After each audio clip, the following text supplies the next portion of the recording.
En tout cas, d'abord, je me réjouis du fait qu'il y a des engagements de partout pour euh, faire retourner la paix dans la région. Quand je vois l'engagement des États-Unis, l'engagement du Qatar, l'engagement de la région, je vois que maintenant tout le monde est conscient des problèmes et nous pensons que effectivement avoir cet engagement, nous espérons que la paix va se retrouver enfin. Sinon, aujourd'hui, la situation est dramatique. On a besoin de donner un coup de souffle à cette population qui devient victime d'une guerre qui n'a pas de raison. Alors, à la fin du mois de mars, vous avez déclaré à nos confrères de la BBC avoir pris connaissance, je cite, de renseignements crédibles selon lesquels le Rwanda envisageait d'attaquer votre pays. Le Rwanda a nié cela. Rien ne s'est passé depuis. Est-ce qu'aujourd'hui, vous avez toujours des informations selon lesquelles votre voisin rwandais compte attaquer le Burundi? Nous avons d'abord des informations, nous connaissons son plan et aussi on a des indices. Les indices que nous avons, c'est d'abord qu'il maintient toujours les instigateurs du putsch de 2015 qui ont l'intention d'attaquer le Burundi. Alors nous savons qu'ils voudraient les utiliser comme ils utilisent le M23 en RDC en disant que ce sont des Congolais. Et son plan est qu'il va les utiliser les Burundais putschistes de 2015, les utiliser en disant que ce sont des Burundais alors que réellement, ça sera le Rwanda. Comme nous avons ces indices-là et que nous voyons qu'il n'a pas l'intention de remettre ces putschistes dans les mains de la justice burundaise, toujours on a des inquiétudes, mais nous espérons que aussitôt que la guerre cesse en RDC, il sera difficile pour le Rwanda d'attaquer frontalement directement le Burundi.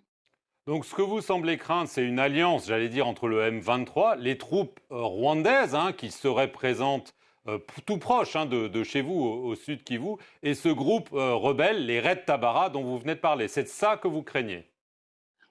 En fait, dans son plan, c'est que quand ils vont arriver à la frontière burundaise, ils vont attaquer le Burundi en arguant que ce sont des Burundais de séparatistes de 2015 qui sont maintenus à Kigali, qui sont entretenus par lui. Vous savez, ils ont préparé à maintes reprises des actes terroristes ici dans le pays.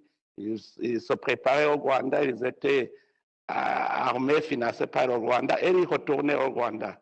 Nous avons des informations. Donc, tant que nous ne voyons pas un signal qui montre très bien qu'il n'y a pas d'intention nocive contre le Burundi reste aux aguets. Alors, de là où vous parlez, Bujumbura, on est à quelques kilomètres du sud Kivu. Est-ce que, suite à ces soupçons, vous avez aussi vu des troupes rwandaises, je parle de soldats rwandais, être de en plus présents, proches de vos frontières, proches de chez vous? Oui, vous savez, les Rwandais et les Burundais se connaissent très bien. Nous savons que ce sont des militaires rwandais qui veulent s'approcher de la frontière du Burundi. Donc, il n'y a pas de doute, c'est ce que nous voyons sur le terrain. Est-ce que vous parlez à Paul Kagame ou plus du tout? On s'est parlé il y a longtemps. Euh, la guerre n'avait pas encore repris. C'est juste quand on était en train de voir ensemble comment fournir des efforts pour aider la RDC à retrouver la paix. C'est à ce moment-là qu'on s'est parlé et il me promettait toujours de remettre ces putschistes dans les mains de la justice burundaise. Toujours, il promet, mais il ne met pas en œuvre, mais plutôt, je vois qu'il prépare toujours des actes terroristes Vous ne contre lui le faites pas confiance? la confiance.